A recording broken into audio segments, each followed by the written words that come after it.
Hello everyone, welcome again to Hybrid Accounts. If you haven't subscribed, I advise you to subscribe here, Hybrid Accounts, but also you could check me through WhatsApp for this number, positive 255 718 32 68 37. You also provide actually live lectures, live sessions to prepare financial statements, so you could just check us at any time. All right, let's now go to the indirect method Proforma. Indirect method Proforma, how does it differ to the direct method Proforma? As I told you earlier in the previous lecture, I just told you that indirect method, they call it indirect because the income statement starts with sales and goes to profit. But for the indirect method, we do it the reverse way. We start with the profit before tax and then we go upwards. So that's what we do with the indirect method Proforma. And that's why this method will usually start with the profit or loss before tax here. And then you go upwards up to revenue. You make such adjustments up to revenue. Of course, we usually know that there are three categories to adjust. That is non-cash items, and then non-operating expenses and income. Non-operating expenses and income, like you see here. And lastly are changes in working capital, but you do not have to memorize this. This comes naturally. It's nice to know in advance, but it really comes natural, and I advise you to follow that when doing the question. Now, let's just go back to the income statement so that I show you how we arrive at these figures without cramming. So I would just write here the income statement like this, income statement like this, and then I would paste the figures here. Now let's start a bit by bit.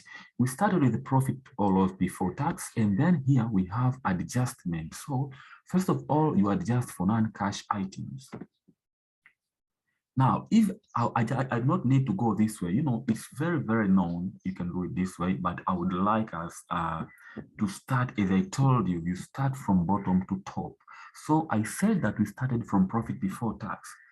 If you start with profit before tax, that means you do not need to adjust for items below it, like tax, no need to adjust for them. You can just use them later when determining the actual tax paid. So you start with profit before tax, as you see in the income statement here, and then you go upwards. If you go upward, you find here finance cost. Now, it's very much obvious that finance cost is a non-operating expense, right? Isn't that right? Finance cost is a non-operating expense. So if it's a non-operating expense and we are just adjusting, it reduced, it was deducted to arrive at profit before tax. So we eliminate that, and so we have to add it back. So you add back finance cost here, as you see. I hope you see under non-operating expenses here, you can see finance cost. So here we are, finance cost, for example, interest paid or incurred. Anyway, most of the time in the income statement, it shouldn't be interest paid. It should be interest incurred or interest expense. But in some questions, you might find it written interest paid, which means that the interest expense incurred has also been paid. So no issue. All right, so you can just add back the finance cost. Now I need to tell you one very important thing. Contrary to the direct method, which you have to prepare control accounts for each category you have just listed, for each line you have listed, when dealing with indirect method, you do not need to prepare actually control accounts whenever you are just doing something. What do we do? Except for changes in working capital. I'm repeating again, except for changes in working capital. Whenever you add something back or you subtract it, you have to prepare its control account. I'm repeating again, whenever you add something or you subtract it, you have actually to go and prepare financial statements. But whenever you do movement in working capital, increase or decrease in working capital, you do not need to prepare the control account because the issue cancels automatically. So as for changes in working capital, you just record increase or decrease in current assets or current liabilities and everything is over. But when you add something or subtract it, actually, you have to go and prepare the incomes. You have to go and prepare the control account. So here we are. We have finance cost here. So you just add back the finance cost and take it to the control account. We'll see that later. And then you go upwards, you find operating This is operating income, right? Non-operating income. Let's say you had investment income. So if you have investment income, that means investment income increase the profit. So you have to come down here and subtract that investment income, right? You just have to come and subtract that investment income. So it's very, very important to note all that. And then you proceed as usual.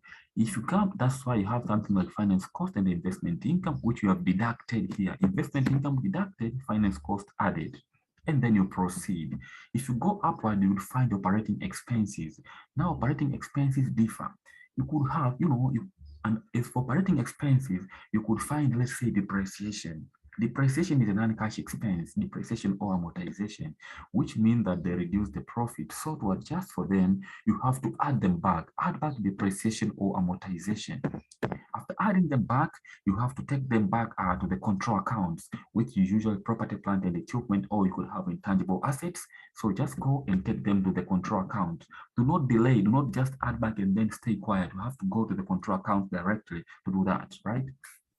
And then down here, we have gain or loss on disposal. You could have other income, gain or loss on disposal. Let's say I've disposed an non-current asset, and then gain or loss could be obtained by taking sales proceeds minus the carrying amount. So if it's a gain, that means it increased the profit, and so you have to deduct it. If it is a loss, that means it reduced the profit, and then you have to reverse. Since it reduced the profit, you have to add it back to eliminate that effect. All right, what do? As I told you, if you add or subtract, you take something to the income statement, to the control account, I mean. Now, there is no control account for gain or loss on disposal. So what do? It's very, very easy. You just define the gain. Gain means sales proceeds minus carrying amount. Since we have disposed, that means we have recognized the asset. So that carrying amount could be taken, to the control account. Let's say it's PPE and be disposed. So you could take it to on the credit side of the income of the PPE control account. But also, what about the sales proceeds? You have to judge. If unless told otherwise, you would have to presume that all the sales proceeds have been received in cash, and so it will be taken as proceeds to the investment income. But don't worry at all, we are just starting here. So I haven't talked a lot about investment activities and all that. So you just have to note this. And also you could have increase or decrease in provision. Let's say if provision for bad debts, if provision for bad debts increases, that means an expense is charged. And so you have to eliminate it by adding it back. If it decreased, that means it increased profit, and then you have to reduce it. Just something like that, all right? And you automatically find that we're just canceling out non-cash items all done, non-operating expenses and income all done, and then we are here at the working capital. Now, as I told you, you start from profit before tax, you go upward, you find finance cost, you have adjusted for it. If you go upward, you can find investment income, you adjust for it. And if you go further up, you find operating expenses. If you go in the income statement, you find operating expenses that you have also adjusted for. But you could have, let's say, distribution costs, but these distribution costs, they appear in the income statement, but also they appear in the financial statement, in the statement of financial position, as let's say accruals or prepayments. So if you make an adjustment for accruals or prepayment, that means you are accounting for changes in working capital. So let's say you have prepaid administration expenses. If they are prepaid, that means they are current assets, and so they will be included under working capital, current assets here. So usually, if current assets increase, that means a cash outflow, because presume that you have current assets, they have increased, and there is no any other reason rather than cash. That means you have acquired current assets, obviously you would have given out cash.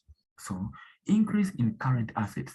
Any increase in current assets would be subtracted, and any decrease in current assets would be added. And if you do these increases or decreases in current assets like this, you do not need to actually prepare the control account. You just do it once and for all, and everything gets completed. So it won't matter the increase or decrease has been in inventory, on receivables, on whatever current assets, except for line items which are very specific. For example, let's say you have tax. Current tax asset is obvious that is concerned with the tax. But also you could have current assets, which are, let's say, cash. That's, when preparing the statement of cash flows, you will have cash and cash equivalent. Those have their separate line item. So do not mix them here in the current assets. Something like cash, something like bank overdraft, as we saw it in the first lecture, but also prepayments, let's say prepaid administration expenses, accrued administration expenses, things like that. You have to include them down here, except for matters like I told you, let's say cash, bank overdraft, but also short-term investment with a maturity of not more than 3 months. So you have to take that all here. But also when speaking of, working capital means current assets minus current liabilities. We are just speaking of current assets. Now, what of current liabilities? If current liabilities increase and there is no any other reason rather than cash, that means you have received cash. So increase in current liabilities, that means cash has increased, and then you will have to put it as positive. Now you have to note one very thing here. Up here, we are saying if depreciation reduces the profit, we are adding it back. But here, just ask yourself directly, if inventory has increased, that means cash has been given out and you subtract right away. We just link it directly with the movement of cash. We do not link it with whether it has increased the profit or decreased. Of course, that would be the case. We could have said that, but no need to do that. So you just link itself directly with cash. That's why, because we link these ones already with cash, these changes in working capital, we do not need to prepare a control account. But for up here, we are just checking on the impact of all these items up here on the profit, not on cash. That's why after adding them or subtracting them, we are just going to take them to the control account. So that's what we do. All right. Now, examples of current liability, the most common example is trade payables, but it depends. You could have, let's say, prepaid income, someone has paid us in advance. We could say maybe accrued distribution cost. We had to pay for cost, but the year ended, and we actually, something was actually, we were still owing something. So things like that. And what did you note here? As I told you, this is the indirect method. You start from profit before tax going upwards. After operating expenses, if you go up, you find the gross profit, which is merely the difference between sales and the cost of sales. So we go and judge our cost of sales. Now, what is cost of sales? Cost of sales equals to opening inventory plus purchases minus closing inventory. Now, it's pretty much obvious that under cost of sales, you would have opening inventory and closing inventory. So when making a movement on inventory like this, it obviously means that you are dealing with cost of sales partway, of course. Remember, we also had purchases. Now, since you had purchases and I told you that we link these changes within capital to cash directly, you ask yourself, what did purchases cause to the statement of financial position? If you purchase, you can purchase for cash or you can purchase on credit. If you purchase for cash, that means it will reflect cash in the financial position, cash reduction, and no need because that is cash and cash equivalent. But if you purchase on credit, we will have a trade payables balance in the statement of financial position. So if you go to the statement of financial position and adjust for trade payables and other payables, that means you have also partly adjusted for cost of sales. So you might not see it directly that you are dealing with cost of sales, but you'll be dealing with it indirectly because you will not need to prepare a control account. That's why it will seem like you are not dealing with it. So you have to know that. All right. If after cost of sales at the top of it, you will find sales. Now, sales can be for cash or can be on credit. If you make sales for cash, that means in the statement of financial position, you will have cash. We will not need to deal with cash because that does represent cash and cash equivalent. But if you sell on credit, you would have trade receivables. So you would find a balance of trade receivables in the statement of financial position.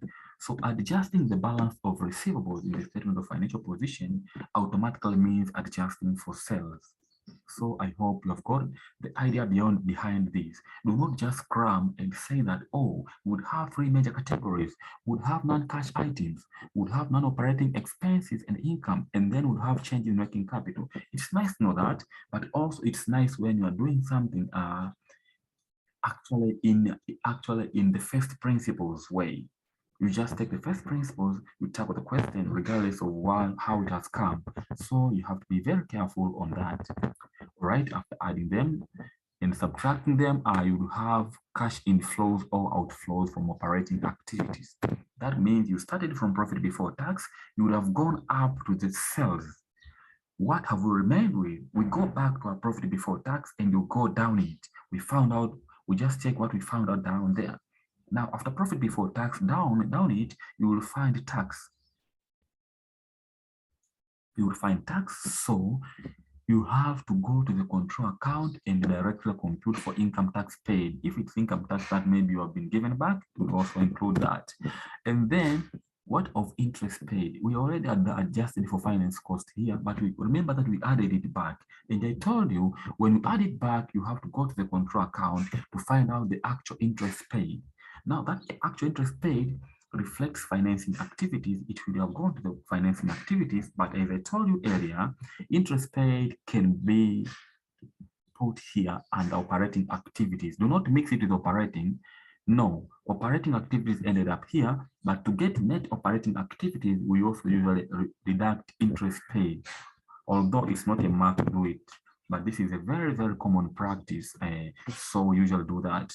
Now, after that, you will have to subtract both interest paid and income tax paid and arrive at net cash inflows or outflows from operating activities, and everything would be perfectly fine.